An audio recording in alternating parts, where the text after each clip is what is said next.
The establishment was serene, with only the sound of utensils clinking and the aroma of frying fat.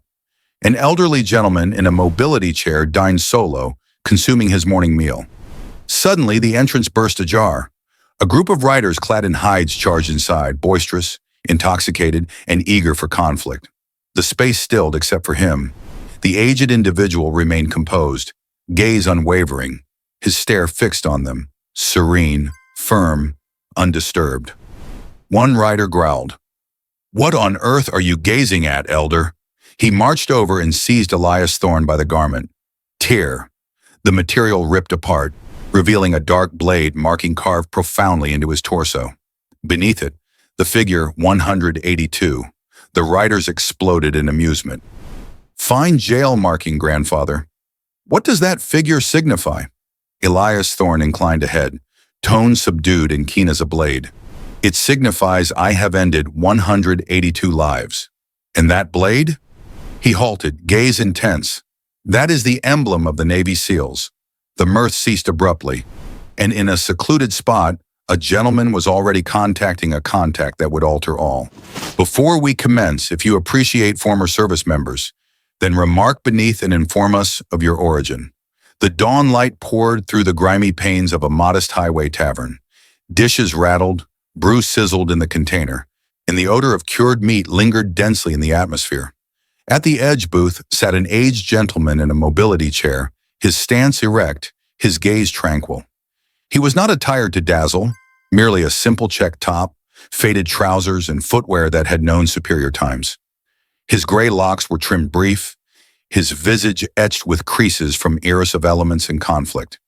The others there scarcely observed him as they proceeded with their morning repast. To them, he was simply another senior, another overlooked spirit gliding through existence softly. But for anyone observing intently, there was an element in his look, something immovable. The sort of gaze that did not pertain to a delicate individual, but to one who had already traversed flames and emerged on the opposite side. The tavern entrance slammed ajar. A blast of warm dawn breeze surged in with a cluster of hide coats and sturdy footwear. 6 riders invaded the location, boisterous chuckles pouring from their lips. The stench of liquor adhering to them even at this early hour.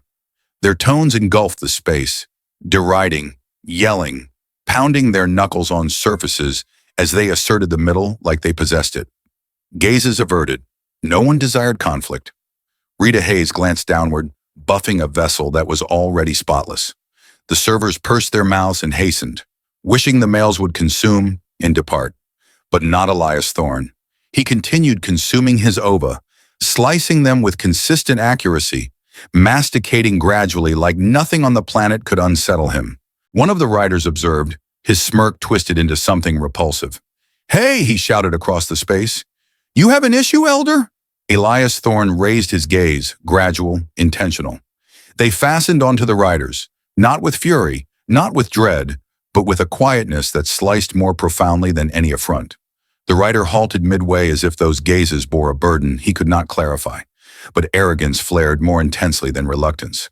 He snarled, "Do not gaze at me that way," and advanced nearer, sturdy footwear thudding against the timber surface. The entire tavern held its respiration. Utensils paused midway to lips. Discussions faded into quiet. He towered over Elias Thorne, inclining so near their chests brushed. Then in a surge of anger, his palm darted ahead, clutching Elias Thorne's garment neck. His knuckle twisted the material, tugging firmly. Rip! The noise resounded like a firearm discharge. Elias Thorne's garment tore apart, the fasteners breaking, material cascading broadly across his torso. Murmurs spread through the space, and there it was, a dark blade marking carved profoundly into his seasoned epidermis, the pigment somber and acute even after all these years. Beneath the edge was a figure, prominent and merciless. 182. The riders burst with amusement. The one grasping his garment indicated in mockery. "Observe this nonsense. Elder believes he is some sort of tough guy." "What is that jail marking?"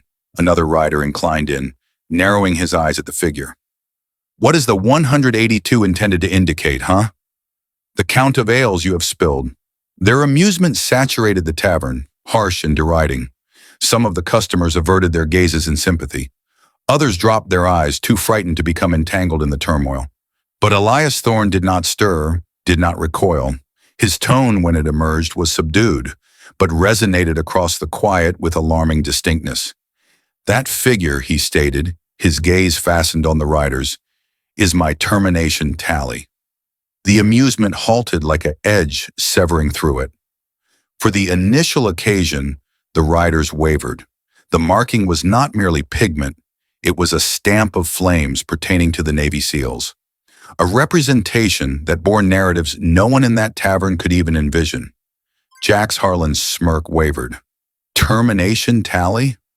What are you? Some sort of warrior?" Elias Thorne inclined ahead, his gaze unwavering. "Not some sort, the sort." Jax Harlan gulped, but before he could respond, Elias Thorne returned to his morning meal, serene as always. Like exposing ancient wounds, signified nothing whatsoever. That serenity was more severe than any menace. It disturbed them more than yelling ever could. But riders thrived on arrogance. They could not retreat before spectators. So they amplified their amusement, deriding more intensely, yelling more boisterously, attempting to conceal the discomfort settling in their innards. What they did not realize was that someone else in the tavern identified that blade marking. Someone who comprehended what 182 genuinely signified. And that gentleman was already extracting his device from his pouch, contacting a contact that would invoke perdition to that serene highway tavern. And when it materialized, nothing would ever be identical again. The tavern suspended in quiet after Elias Thorne's statements. Termination tally. Two statements that rendered the atmosphere dense enough to suffocate. Jax Harlan's palm relaxed on his ripped garment, but arrogance gripped at his neck. He pushed Elias Thorne's torso gently, concealing his discomfort with a grimace. Grand speech for someone who cannot even rise on his own two limbs. The amusement resumed more boisterously, more severe. They desired to enter their own terror beneath the clamor. But regardless of how intensely they endeavored, they could not obliterate the serenity in Elias Thorne's gaze. He did not recoil, did not shatter.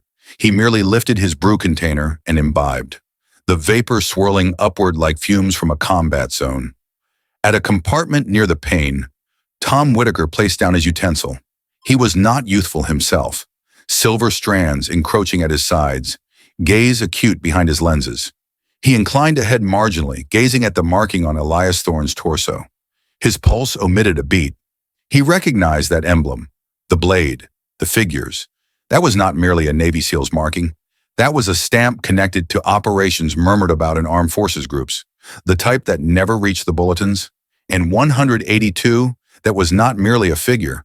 It was a mute memorial of existences claimed on combat zones most individuals did not even know subsisted. Tom Whitaker extracted his device. He wavered, glancing at the riders, mocking like scavengers around Elias Thorne. Then he contacted a contact.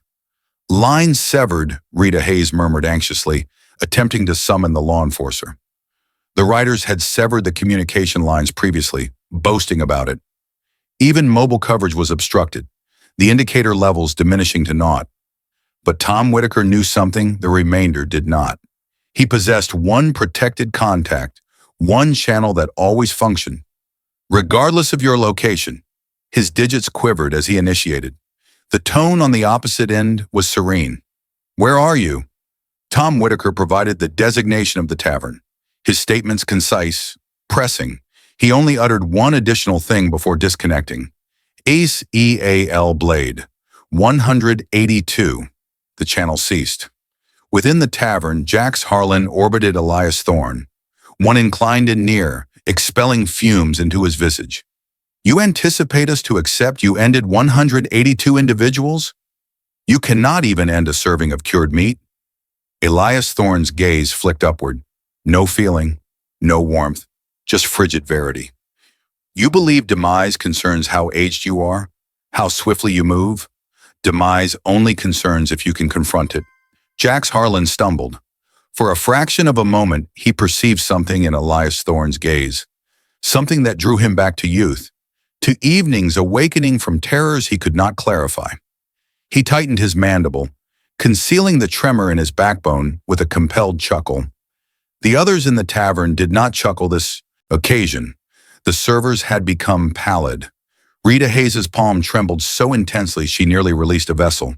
Something about those statements, about that figure, had altered the space. And then it occurred. A subdued vibration exterior. Motors. Not the booming clamor of cycles, but something more substantial, more profound, more fluid. The sort of noise that proceeded with command. Craniums turned toward the panes. Ebony forms arrived, wheels grinding pebbles. Two vehicles refined and somber as midnight, their shaded panes concealing what resided within. The riders scowled, their confidence flickering for the initial occasion. "Who on earth is that?" one murmured. Rita Hayes inclined ahead, her palms clutching the ledge firmly. Those are not residents. The vehicle entrance is open. Footwear struck the earth. Substantial, calculated, regulated. 8 males in attire emerged, their motions exact, their existence authoritative. The tavern became mute. Every cranium turned as the entrance oscillated ajar. The group entered, occupying the area like phantoms of conflict. Their visages were rigid, inscrutable. Their equipment adorned with insignias the riders did not identify.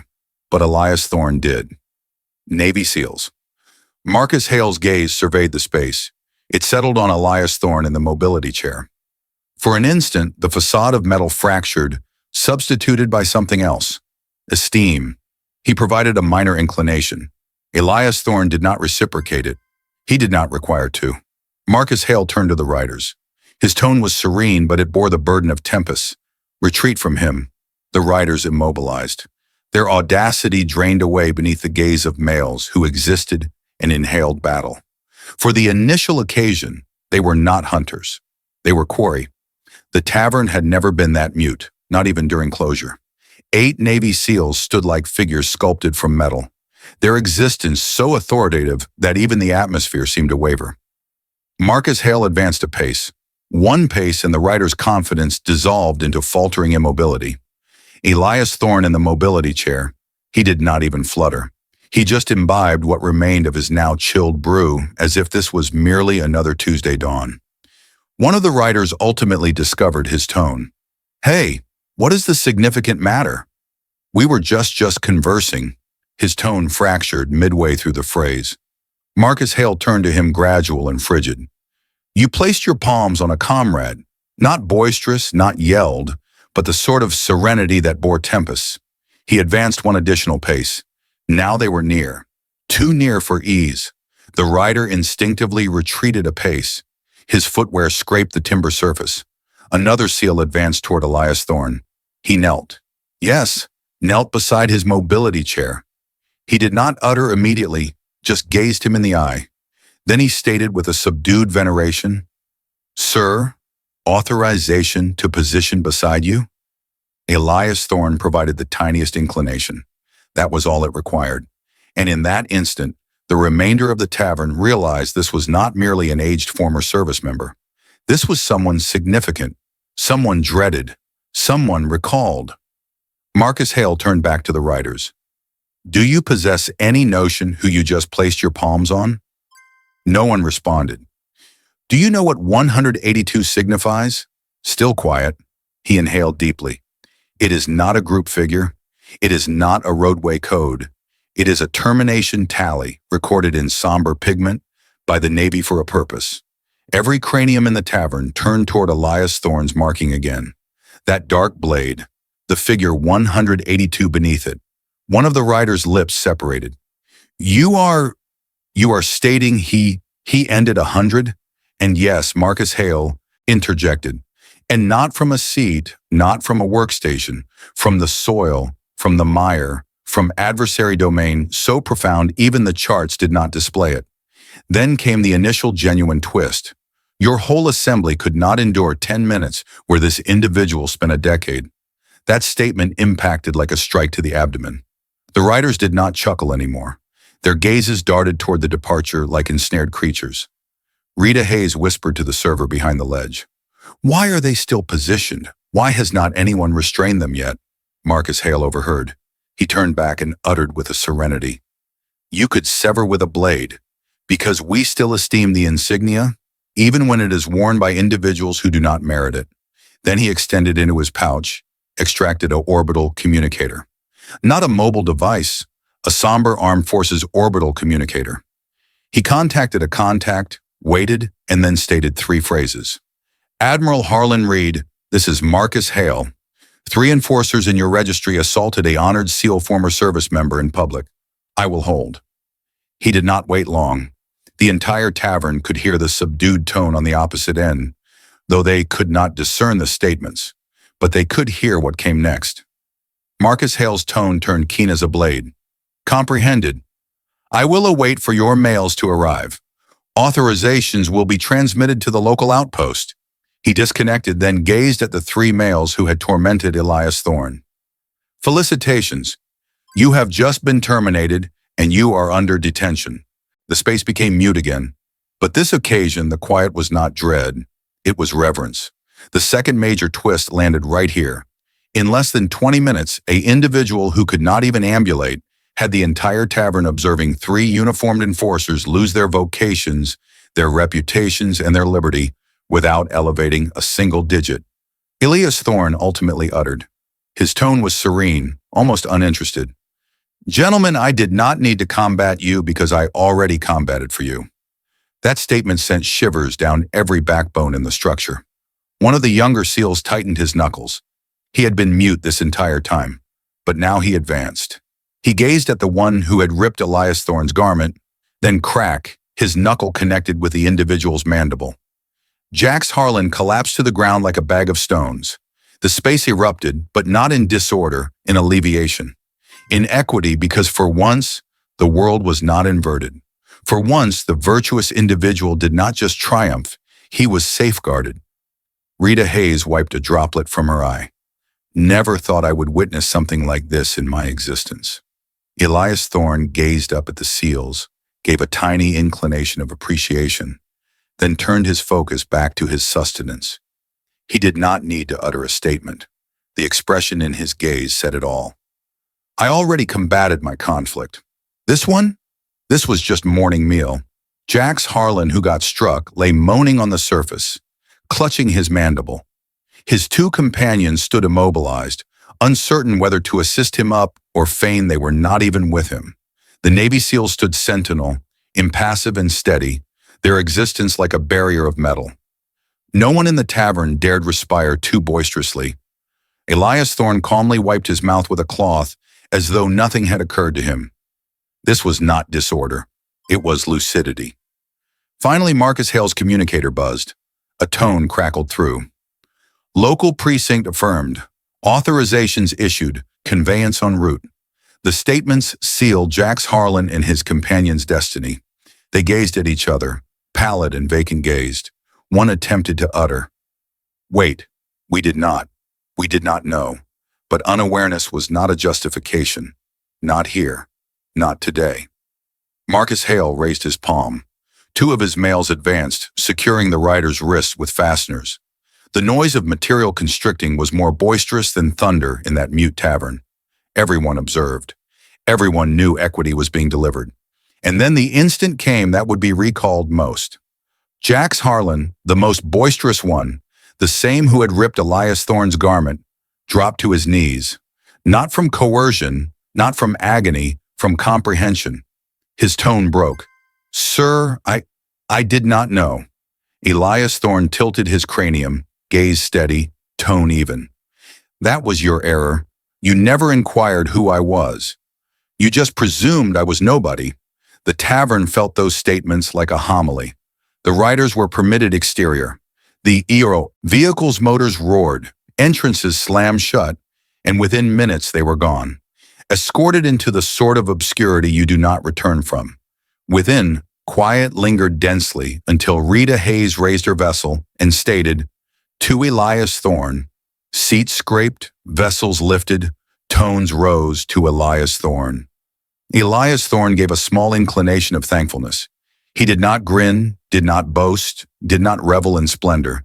He just propelled himself back to his serving, now chilled, and completed the final morsel like nothing had occurred. Because to him, this was not about arrogance. It was about tenet. and every single individual in that tavern comprehended. You do not gauge potency by era or limbs or appearances. You gauge it by what someone has already withstood. If this narrative impacted you the way it impacted me, I want to hear from you. Has anyone ever misjudged you? Has someone ever gazed at you and presumed you were feeble only to uncover the verity too late? Share your narrative in the remarks below. I read every single one. And who knows, maybe the next narrative we tell will be yours. And if you believe former service members deserve esteem no matter what, make sure to subscribe so you do not miss the next powerful